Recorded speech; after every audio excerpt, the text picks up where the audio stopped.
Welcome to another YouTube video. In this video here, you're going to see that game that got me to 1000 ELO again.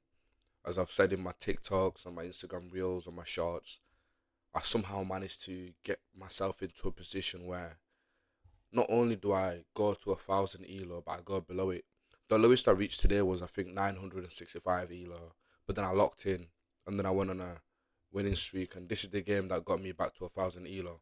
But in this video, you're actually going to see two games. You're going to see the game that got me to 1000 ELO, but you're also going to see the game that I played that I got 97% accuracy, which is my highest percentage ever. So I want to show you that game because I'm quite proud of it. And I'm also starting to learn different lines, enjoying the game of chess, not just using the same thing over and over again. So let's just begin with this game. I opened up with d4, my opponent opens up with d5. And as you can see, it's the Queen's Gambit.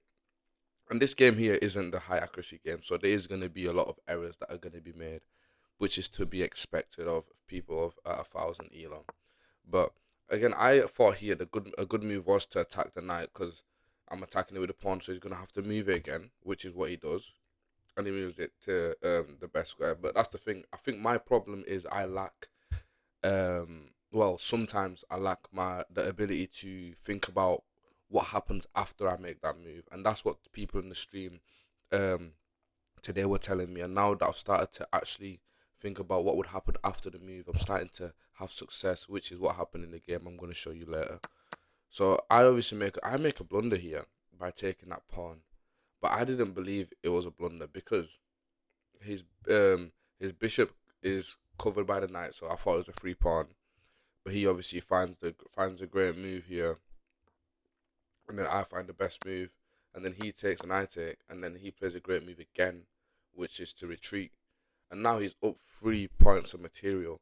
But during this game, I didn't even realize that he was up 3 points of material. I just thought it was equal, so I wasn't even stressing. Like I was just playing as normal, and then I think it was around this move here. Like after I've castled, I was like, okay, let's take a breather, let's check everything. I was like, how's my pawn up 3 points of material? But it turns out that they are. So he also castles, and then he also develops the knight in front of the pawn because I was gonna attack that pawn, but obviously I wasn't going to completely go for it because of the fact that his knight was defending it alongside the queen, so that wouldn't be a worth it trade for me. So I just pushed this pawn. When I make moves like that, it's either I'm actually preventing something or I just don't know what to do. Therefore, I'm making a move and just moving a piece forward.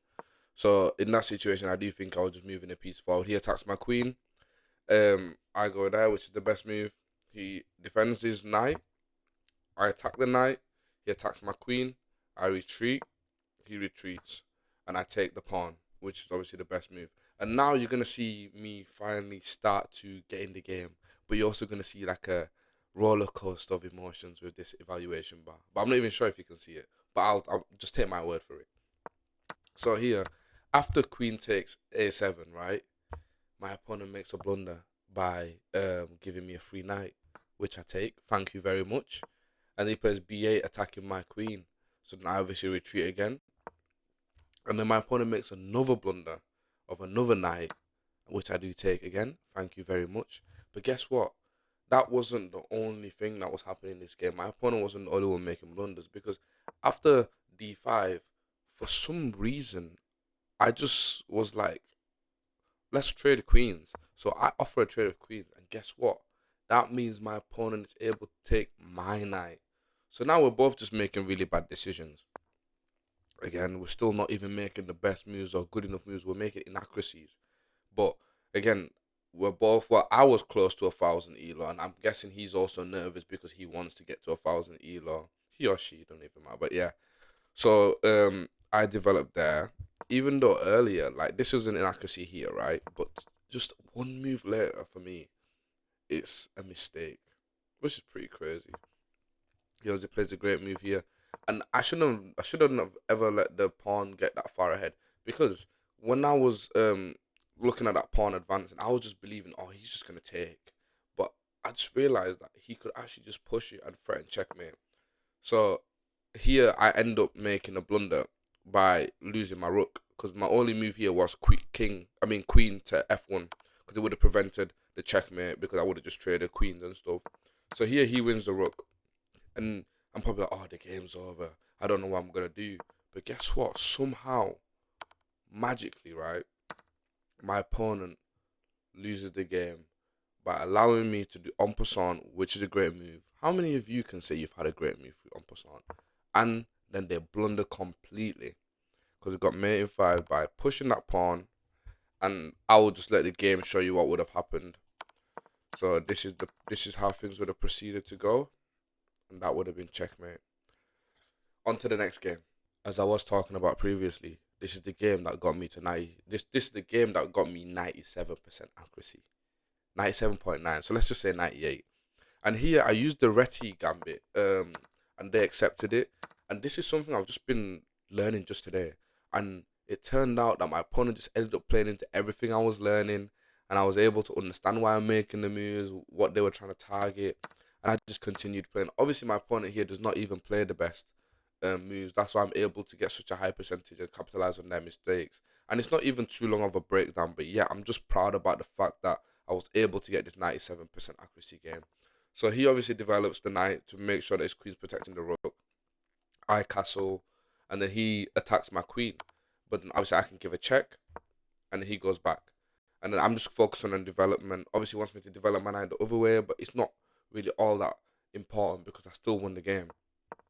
So I continue developing my pieces. I trade there because obviously a knight for a bishop, always worth it.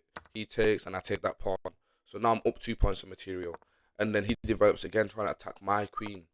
I move back again. The reason why I didn't move where the computer was telling me was because I was thinking, oh, he could simply just push the e6 pawn to e5 and my queen would have to move again.